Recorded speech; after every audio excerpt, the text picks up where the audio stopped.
ઘણા સમય પહેલાંની વાત છે. સ્વરાટની ધરતી પર એક નાનકડું ગામ હતું. આ ગામમાં દેવરાજ નામનો એક વૃદ્ધ માણસ રહેતો હતો. દેવરાજ પાસે મિલકતમાં તો કાંઈ ન હતું. બસ એક નાની ઝૂંપડી અને પુસ્તકોનો ભંડાર હતો. તેનો દીકરો આર્યન હજી નાનો હતો, પણ દેવરાજ તેને હંમેશા એક જ વાત શીખવતો કે બેટા, દુનિયામાં તલવારના ઘા રૂજાઈ જાય, પણ બુદ્ધિથી જીતેલી બાજી ક્યારેય હારતી નથી. સમય પસાર થતો ગયો. દેવરાજ હવે ખૂબ બીમાર રહેવા લાગ્યો હતો. એક સાંજે જ્યારે સૂર્ય આથમવાની તૈયારીમાં હતો, ત્યારે તેણે આર્યનને પોતાની પાસે બોલાવ્યો. તેની આંખોમાં એક અજીબ ચમક હતી, પણ અવાજ ધ્રુજતો હતો. તો દેવરાજે આર્યનનો હાથ પકડીને કહ્યું કે બેટા, મારી પાસે તને આપવા માટે સોના મોરો નથી, રૂપિયા નથી, પણ આ એક જૂની લાકડાની પેટી છે. આમાં મેં મારી જિંદગીની સૌથી મોટી કમાણી સાચવી છે. જ્યારે તારા જીવનમાં સૌથી મોટી મુશ્કેલી આવે ત્યારે જ આને ખોલજે. અને એ રાત્રે દેવરાજે આ દુનિયા છોડી દીધી. આર્યન સાવ એકલો પડી. ગામના લોકો કહેતા, આર્યન, તારા બાપે તને શું આપ્યું? માત્ર એક જૂની પેટી? આના કરતાં તો કોઈ મજૂરી શીખવી હોત તો તારું પેટ ભરાત. આર્યનની આંખો ભીની થઈ ગઈ. તેને ખબર હતી કે તેના પિતાએ તેને ક્યારેય ખોટું માર્ગદર્શન નથી આપ્યું. તેને એ પેટીને માથે ચડાવી અને નક્કી કર્યું કે તે પોતાના જ્ઞાન અને બુદ્ધિના જોરે પોતાનું નસીબ બદલશે. પિતાના અવસાન પછી આર્યન નગરમાં નસીબ અજમાવવા માટે નીકળ્યો. તે સમયે રાજ્યના રાજા વિક્રમસિંહ ખૂબ ન્યાયી હતા, પણ તેમના મંત્રીઓ ઈર્ષાળુ હતા. એમનું મંત્રીમંડળ આખું ઈર્ષાળુ હતું.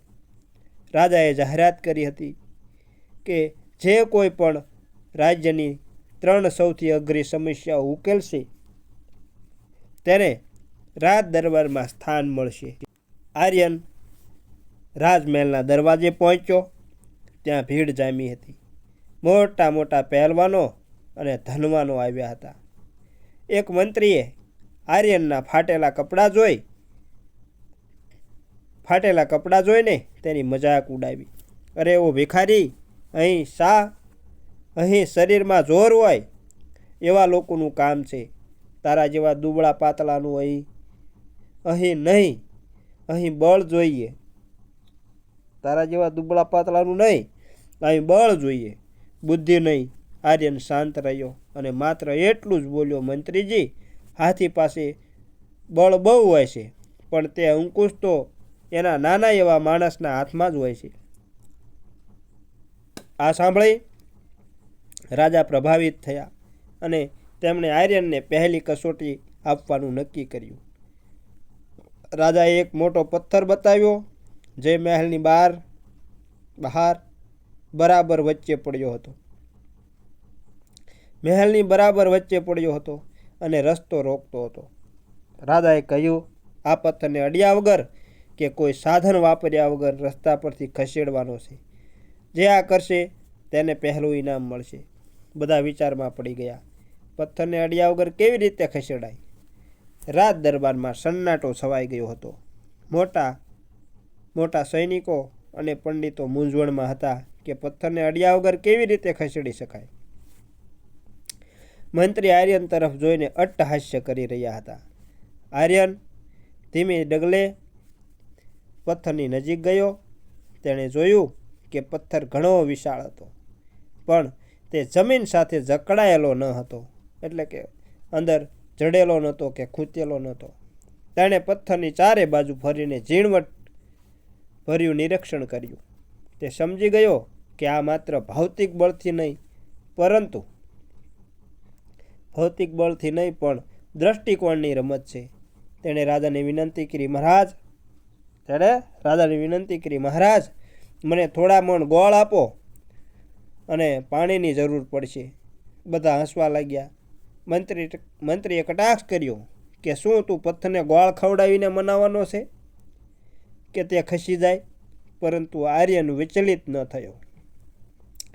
તેણે ગોળ અને પાણીનું મિશ્રણ કરાવીને તે ઘટ્ટ પ્રવાહી પથ્થરની એક તરફની જમીન પર અને પથ્થરની નીચેની ધાર પાસે રેડાવ્યું. થોડી જ વારમાં સુગંધને કારણે હજારો કીડીઓ અને મકોડાઓનું ટોળું ત્યાં ઉમટી પડ્યું. તેણે રાજાને કહ્યું, મહારાજ, હવે આપણે આવતીકાલ સુધી રાહ જોવી પડશે. બીજે દિવસે સવારે જ્યારે દરબાર ભરાયો ત્યારે બધા આશ્ચર્યચકિત થઈ ગયા. પથ્થર તેની જગ્યાએથી થોડો નમી ગયો હતો અને તેની નીચેની માટી કીડીઓએ મકોડાઓએ ખોતરી નાખી હતી. આર્યને પથ્થરની જે બાજુ ગોળ રેડ્યો હતો ત્યાં જમીનમાં પોલાણ થઈ ગયું હતું. ત્યારબાદ આર્યને યુક્તિ વાપરીને પથ્થરની બીજી તરફ ગરમ પાણી રેડાવ્યું. ગરમી અને કીડીઓના પોલાણને કારણે પથ્થર સંતુલન ગુમાવીને આપમેળે ગબડી પડ્યો અને રસ્તો સાફ થઈ ગયો. રાજા વિક્રમસિંહ ખુશ થઈ ગયા. તેમણે કહ્યું, અદ્ભુત! તે તારી બુદ્ધિથી આ પ્રકૃતિનો ઉપયોગ કરીને અશક્યને શક્ય બનાવ્યું. આર્યનની આ સફળતા મંત્રીઓને ખૂંચવા લાગી. તેમને ડર હતો કે જો આ છોકરો આમ જ આગળ વધશે તો તેમનું પદ જોખમમાં આવી જશે. તે જ રાત્રે મંત્રીઓએ એક નવો જાળ બિછાવ્યો. બીજા દિવસે રાજાએ આર્યનને બીજી કસોટી માટે બોલાવ્યો. આ વખતે કસોટી વધુ કપરી હતી, એટલે કે થોડી વધારે કઠણ હતી. આર્યને રાજાએ આર્યનને એક ખાલી ઘડો આપ્યો અને કહ્યું, આર્યન, આ ઘડામાં તારે ન્યાય ભરી લાવવાનો છે. જો તું ન્યાય ભરીને નહીં લાવી શકે તો તારે આ રાજ્ય છોડીને જવું પડશે. આર્યન ઘરે આવ્યો. તે ગહન વિચારમાં હતો. ન્યાય એ તો અનુભવવાની વસ્તુ છે, એને ઘડામાં કેવી રીતે ભરી શકાય? તેને પિતાની યાદ આવી. તેને પહેલા લાકડાની પેટી સામે જોયું. પણ પિતાએ કહ્યું હતું કે સૌથી મોટી મુશ્કેલી આવે ત્યારે જ આ લાકડાની પેટી ખોલવી. શું આ સૌથી મોટી મુશ્કેલી હતી? આર્યને નક્કી કર્યું કે તે હજી પોતાની બુદ્ધિનો ઉપયોગ કરશે. તેણે આખી રાત વિચાર્યું. તેની આંખો સામે તેના પિતાનો હસતો ચહેરો આવતો હતો. જાણે તેઓ કહી રહ્યા હોય કે બેટા, ધીરજ રાખ, બુદ્ધિ જ તારો રસ્તો બતાવશે. સવારે આર્યન એક કપડાથી ઢાંકેલો ઘડો લઈને દરબારમાં પહોંચ્યો. આખો દરબાર ઉત્સુક હતો. મંત્રી બોલ્યા, બતાવો, ક્યાં છે ન્યાય? અમે પણ જોઈએ કે ન્યાય કેવો દેખાય છે. આર્યને ઘડા પરથી કપડું હટાવ્યું. અંદર શું હતું કે જોઈને રાજાની આંખો પહોળી થઈ ગઈ. જ્યારે આર્યના ઘડા પરથી કપડું હટાવ્યું ત્યારે બધાએ જોયું કે ઘડો અંદરથી સાવ ખાલી હતો. દરબારમાં ગણગણાટ શરૂ થયો. મંત્રી ખડખડાટ હસવા લાગ્યા. મહારાજ, આ છોકરો તમારી મજાક ઉડાવે છે. ખાલી ઘડાને તે ન્યાય કહે છે. આર્યને શાંતિથી રાજા સામે જોયું અને કહ્યું, મહારાજ, ન્યાય પણ આ ઘડા જેવો જ છે, એટલે કે ઘડા જેવો જ હોય છે. નિર્મળ, પારદર્શક અને ખાલી. ન્યાયમાં કોઈનો પક્ષપાત એટલે કે વજન હોતો નથી. જો હું આમાં કંઈક ભરીને લાવત તો એનો અર્થ એ થાત કે ન્યાય કોઈ એક તરફ નમેલો છે. સાચો ન્યાય એ જ છે જે પક્ષપાત વગરનો અને પવિત્ર હોય. રાજા વિક્રમસિંહ આર્યની આ ફિલોસોફી સાંભળી ગદગદ થઈ ગયા. મિત્રો, તેમણે ઊભા થઈને આર્યનને શાબાશી આપી. રાજાએ પણ મંત્રીઓએ હવે છેલ્લો અને સૌથી ખતરનાક દાવ ખેલવાનું નક્કી કર્યું. ત્રીજી અને અંતિમ કસોટી માટે મંત્રીએ રાજાના કાન ભંભેર્યા. બીજે દિવસે રાજાએ ભારે હૈયે આર્યનને કહ્યું, આર્યન, તારી બુદ્ધિ અજોડ છે, પણ મારે મારા રાજ્યના નિયમ મુજબ તને છેલ્લી કસોટીમાં મૂકવો પડશે. તને હજુ તપાવવો પડશે. તારે આવતીકાલે સવારે સૂર્યોદય પહેલાં એ સાબિત કરવું પડશે કે તારી બુદ્ધિ તારો જીવ બચાવી શકે છે. મંત્રીઓએ એક ભયાનક યોજના બનાવી હતી. તેમણે આર્યનને એક અંધારી કોટડીમાં પૂરી દીધો. ત્યાં 2 ચિઠ્ઠીઓ રાખવામાં આવી. મંત્રીઓએ જાહેર કર્યું કે આ બેમાંથી એક ચિઠ્ઠીમાં જીવન લખ્યું છે અને બીજી ચિઠ્ઠીમાં મૃત્યુ. તારે એક ચિઠ્ઠી પસંદ કરવાની છે. જો નસીબમાં જીવન હશે તો તું બચી જશે, પરંતુ કપટી મંત્રીએ બંને ચિઠ્ઠીમાં મૃત્યુ જ લખેલું હતું. આર્યન ગમે તે ચિઠ્ઠી ઉપાડે તેનું મોત નક્કી હતું. આર્યનને આ ષડયંત્રની ગંધ આવી ગઈ હતી. કોટડીમાં એકાંતમાં બેસીને તે રડવા લાગ્યો. તેને પિતાની ખૂબ યાદ આવી. તેણે દ્રઢતાથી પિતાની આપેલી લાકડીની પેટી ખોલી. તેને લાગ્યું કે આ તેના જીવનની સૌથી મોટી મુશ્કેલી છે. પેટીની અંદર સોનું ન હતું, ચાંદી ન હતી. એમાં માત્ર એક નાનો અરીસો અને પિતાના હાથે લખેલો એક કાગળ હતો. કાગળમાં લખ્યું હતું, બેટા, જ્યારે દુનિયા તને ચારે બાજુથી ઘેરી લે અને તારા પર અંધારું છવાઈ જાય ત્યારે અરીસામાં જોજે. તને જે દેખાશે એ જ તારો સૌથી મોટો સાથી છે. તારાથી મોટું આ દુનિયામાં કોઈ નથી અને તારી બુદ્ધિથી ધારદાર કોઈ હથિયાર નથી. સત્યનો માર્ગ ક્યારેય છોડતો નહીં. આર્યનની આંખમાંથી આંસુ વહી રહ્યા હતા. તેણે પિતાના શબ્દોમાં નવી તાકાત દેખાઈ. તેણે અરીસામાં પોતાનો ચહેરો જોયો. એ ચહેરા પર હવે ડર નહીં, પણ એક અજીબ આત્મવિશ્વાસ હતો. તેને સમજાઈ ગયું હતું કે મંત્રીએ શું ચાલ રમી છે. બીજે દિવસે સવારે આખો દરબાર ભરાયો. રાજાની આંખમાં આર્યન માટે સહાનુભૂતિ હતી, પણ મંત્રીના ચહેરા પર ક્રૂર સ્મિત હતું. 2 ચિઠ્ઠીઓ ટેબલ પર મૂકવામાં આવી. મંત્રી બોલ્યો, ચાલ છોકરા, તારું ભાગ્ય પસંદ કર. આર્યન ધીરે ડગલે આગળ વધ્યો. તેને ખબર હતી કે બંને ચિઠ્ઠીમાં મૃત્યુ જ લખેલું છે. જો તે એક ચિઠ્ઠી ખોલશે તો પકડાઈ જશે કે તેમાં મોત લખ્યું છે. તેણે મનોમન પિતાને યાદ કર્યા અને એક એવી યુક્તિ વિચારી કે આખો દરબાર જોતો રહી ગયો. આર્યન ટેબલ પાસે પહોંચ્યો અને તેને બંને ચિઠ્ઠીઓ તરફ જોયું. તેને 100% ખાતરી હતી કે મંત્રીએ રચેલા આ ષડયંત્રમાં બંને ચિઠ્ઠીમાં મૃત્યુ જ લખેલું છે. જો તે ચિઠ્ઠી ઉપાડીને વાંચશે તો મંત્રી સાચો ઠરશે અને જો તે નહીં ઉપાડે તો તે કાયર ગણાશે. આર્યને પિતાના શબ્દો યાદ કર્યા. તારી બુદ્ધિથી ધારદાર કોઈ હથિયાર નથી. તેણે ઝડપથી એક ચિઠ્ઠી ઉપાડી, પણ તેણે ખોલીને વાંચવાને બદલે બધા જુએ તે પહેલાં જ એ ચિઠ્ઠી મોઢામાં મૂકીને ગળી ગયો.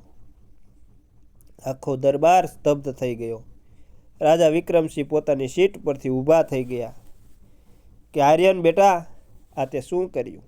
ચિઠ્ઠી વાંચ્યા વગર જ તું ગળી ગયો. હવે ખબર કેમ પડશે કે તારા નસીબમાં શું લખ્યું હતું? આર્યને નમ્રતાથી સ્મિત કર્યું અને કહ્યું, મહારાજ, ચિંતા ન કરો. મેં કઈ ચિઠ્ઠી પસંદ કરી છે એ જાણવું તો સાવ સરળ છે, એટલે કે સાવ સહેલું છે. ટેબલ પર જે બીજી ચિઠ્ઠી પડી છે એને ખોલીને વાંચી લો. એમાં જે લખેલું હશે એનાથી વિરુદ્ધ, એટલે કે એનું ઉલટું જ મેં ગળે ઉતારેલી ચિઠ્ઠીમાં લખ્યું હશે. રાજાએ તરત જ મંત્રીને આદેશ આપ્યો, મંત્રીજી, ટેબલ પર રહેલી બીજી ચિઠ્ઠી ખોલો. મંત્રીના હાથ ધ્રુજવા લાગ્યા. તેને ખબર હતી કે બીજી ચિઠ્ઠીમાં પણ મૃત્યુ જ લખ્યું છે. જો એ ચિઠ્ઠીમાં મૃત્યુ નીકળે તો એનો અર્થ એ થાય કે આર્યન ગળે ઉતારેલી ચિઠ્ઠીમાં જીવન લખેલું હતું. મિત્રો, આમ મંત્રીએ ધ્રુજતા ચિઠ્ઠી ખોલી. એમાં મોટા અક્ષરે લખ્યું હતું મૃત્યુ. આર્યન તરત બોલ્યો, જુઓ મહારાજ, બીજી ચિઠ્ઠીમાં મોત છે. એનો અર્થ એ જ થયો ને કે મારા ભાગ્યમાં જીવન હતું અને મેં એ ચિઠ્ઠી પસંદ કરી હતી.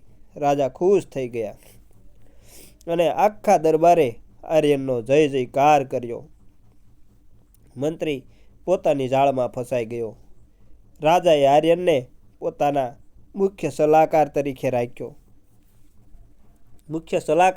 તરીકે જાહેર કર્યો. વર્ષો વીતી ગયા. આર્યન હવે મોટો અને પ્રભાવશાળી મંત્રી બની ગયો હતો. તેણે પોતાની બુદ્ધિથી રાજ્યને ખૂબ સમૃદ્ધ બનાવ્યું હતું, કે સુખી બનાવ્યું હતું. પણ એક દિવસ સમાચાર આવ્યા કે રાજા વિક્રમસિંહ એક એવી ગંભીર બીમારીમાં સપડાયા છે જેનો કોઈ ઈલાજ નથી. એ લાઈલાજ છે. કોઈ વધ પાસે એનો ઈલાજ નથી. રાજા દિવસે ને દિવસે નબળા પડતા જતા હતા. આખા રાજ્યમાં શોકનું મોજું ફરી વળ્યું. આર્યન દિવસ રાત રાજાની સેવામાં હાજર રહેતો. એક મધ્યરાત્રિએ રાજાએ આર્યનને હાથ પકડીને કહ્યું, આર્યન, આ બુદ્ધિ અને સત્તા બધું જ અહીં રહેશે. મૃત્યુ સામે કોઈ બળ ચાલતું નથી. મને ડર લાગે છે. આર્યનની આંખોમાં આંસુ આવી ગયા. તેને ફરીથી જૂની લાકડાની પેટી અને અરીસો યાદ આવ્યો. તેને લાગ્યું કે પિતાએ જે મોટી મુશ્કેલીની વાત કરી હતી એ કદાચ આ ક્ષણ હતી. જ્યારે માણસ મોત સામે લાચારી અનુભવે, તેણે વિચાર્યું કે શું બુદ્ધિ ખરેખર મૃત્યુને હરાવી શકે, કે પછી બુદ્ધિનો ઉપયોગ કંઈક બીજું શીખવવા માટે હતો. તે જ સમયે મહેલના દરવાજે એક રહસ્યમય સાધુ આવ્યા. તેમણે દાવો કર્યો કે તેઓ રાજાને બચાવી શકે છે, પણ સાથે સાથે એક શરતે મહેલના દ્વારે આવેલા રાજાને બચાવી શકે, પણ એક શરતે. મહેલના દ્વારે આવેલા એ સાધુનો ચહેરો તેજસ્વી હતો. આર્યન દોડી એમની પાસે ગયો અને રાજાના પ્રાણ બચાવવા માટે વિનંતી કરી. સાધુએ ગંભીર અવાજે કહ્યું, યુવાન, રાજાનો જીવ બચી શકે છે, પણ કુદરતનો નિયમ છે કે કંઈક મેળવવા માટે કંઈક ગુમાવવું પડે, કંઈક મેળવવા માટે કંઈક ખોવું પડે. રાજાને બચાવવા માટે કોઈ એવી વ્યક્તિના પ્રાણની આહુતિ જોઈએ જે નિસ્વાર્થપણે રાજાને પ્રેમ કરતો હોય અને જેની પાસે બુદ્ધિનું સર્વસ્વ બળ હોય. આર્યન સ્તબ્ધ થઈ ગયો. તેણે સમજાઈ ગયું કે આ શરત તેના માટે જ છે. મંત્રીઓ અને બીજા દરબારીઓ પાછા હટી ગયા. કોને પોતાનો જીવ વાલો ન હોય? આર્યન મનોમન હસ્યો. તેને તેના પિતાના શબ્દો યાદ આવ્યા. તેણે વિચાર્યું કે જો રાજા જીવશે તો હજારો પ્રજાનું ભલું થશે, હજારો માણસોનું ભલું થશે, પણ જો પોતે જીવશે તો માત્ર એક જિંદગી બચશે. તેણે સાધુને કહ્યું, મહારાજ, હું તૈયાર છું, પણ મને મારા પિતાની આપેલી એ પેટી સાથે છેલ્લી થોડી ક્ષણો વિતાવવા દો. આર્યન પોતાની ઝૂંપડીએ ગયો, જ્યાં તેણે પિતાની પેટી રાખી હતી. એણે ફરીથી પહેલો અરીસો કાઢ્યો. આ વખતે અરીસાની પાછળ એક નાનું છુપાયેલું ખાનું દેખાયું, જે અત્યાર સુધી તેની નજરમાં ન હતું આવ્યું. તેને તે ખોલ્યું તો અંદરથી એક નાની એવી પોટલી નીકળી, જેમાં રાખ જેવી કંઈક વસ્તુ હતી અને સાથે સાથે એક ચિઠ્ઠી હતી. ચિઠ્ઠીમાં લખ્યું હતું, બેટા, જે દિવસે બીજા માટે મરવા તૈયાર થઈશ તે દિવસે તું સાબિત કરી દઈશ કે તારી પાસે બુદ્ધિ કરતાં પણ મોટું હૃદય બળ છે. આ પોટલીમાં હિમાલયની દુર્લભ જડીબુટ્ટીની ભસ્મ છે. મેં તારા માટે નહીં પણ તારા હાથે કોઈ મહાન કાર્ય થાય એ માટે સાચવી હતી. આર્યનની આંખમાંથી ચોધાર આંસુ વહી રહ્યા હતા. તેને સમજાયું કે તેના પિતાએ માત્ર તેને બુદ્ધિશાળી જ નહીં પણ પરોપકારી બનાવવાની પણ તૈયારી કરી હતી. આર્યન દોડતો મહેલ પહોંચ્યો. તેણે સાધુને ભસ્મ બતાવી અને સાધુ હસ્યા અને બોલ્યા, બેટા, મારે કોઈના જીવની જરૂર નહોતી.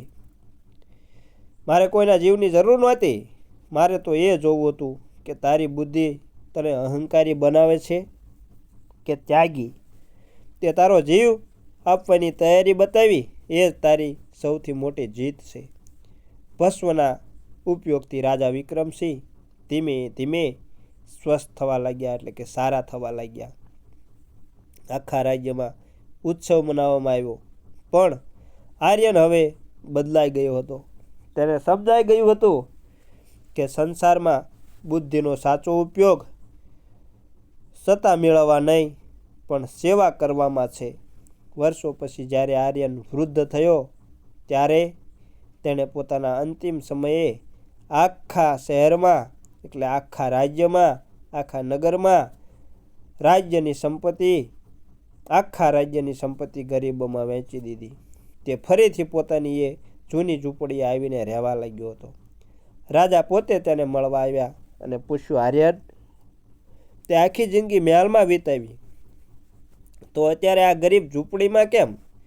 આર્યને પિતાનો જૂનો અરીસો રાજાને બતાવ્યો અને દ્રઢ અવાજે કહ્યું, મહારાજ, આ અરીસો જુઓ. આમાં દેખો તો ચહેરો ગમે તેટલો સુંદર કે શક્તિશાળી હોય પણ એક દિવસ તે કરચલીઓથી ભરાઈ જશે. પિતાએ મને શીખવ્યું હતું કે બુદ્ધિ બળથી મોટી છે, પણ મેં શીખ્યું કે પ્રેમ અને સંસ્કાર એ બુદ્ધિથી પણ મોટા છે. આર્યને શાંતિથી આંખો મીચી દીધી. તેના ચહેરા પર એક અનોખી શાંતિ હતી. રાજાની આંખમાંથી આંસુ સરી પડ્યા. તેમણે જોયું કે આર્યનના હાથમાં હજી પણ એ જૂની પેટી હતી જે હવે ખાલી હતી, પણ એની સુગંધ આખા ઓરડામાં પ્રસરેલી હતી. સોરઠની એ ધરતી આજે પણ સાક્ષી પુરાવે છે કે એક ગરીબ પિતાના સંસ્કાર અને દીકરાની બુદ્ધિએ કેવી રીતે ઇતિહાસ બદલી નાખ્યો હતો. મિત્રો, લોકોની આંખો આજે પણ એ યાદ કરીને ભીની થઈ જાય છે, એટલે કે રડવા લાગે છે. જે માણસ પાસે આખું રાજ્ય જીતવાની બુદ્ધિ હતી, તેણે અંતે પ્રેમથી લોકોના હૃદય જીતી લીધા. તો આવી સરસ મજાની લોકવાર્તા સાંભળવા માટે અમારી ચેનલને સબસ્ક્રાઈબ જરૂર કરજો. હું તમને એક વિનંતી કરું છું, અનુરોધ કરું છું, અને સાથે સાથે વિડીયોને લાઈક કરજો અને આ વિડીયોને તમારા મિત્રો સુધી શેર કરવાનું ભૂલતા નહીં. આવજો મિત્રો. બાપા સીતારામ. જય માતાજી. જો અમારી ચેનલ સારી લાગી હોય તો અમને સપોર્ટ જરૂર કરતા રહેજો અને સાથે સાથે અમારી નવી વાર્તાઓ જરૂર સાંભળજો મિત્રો. તો જય માતાજી.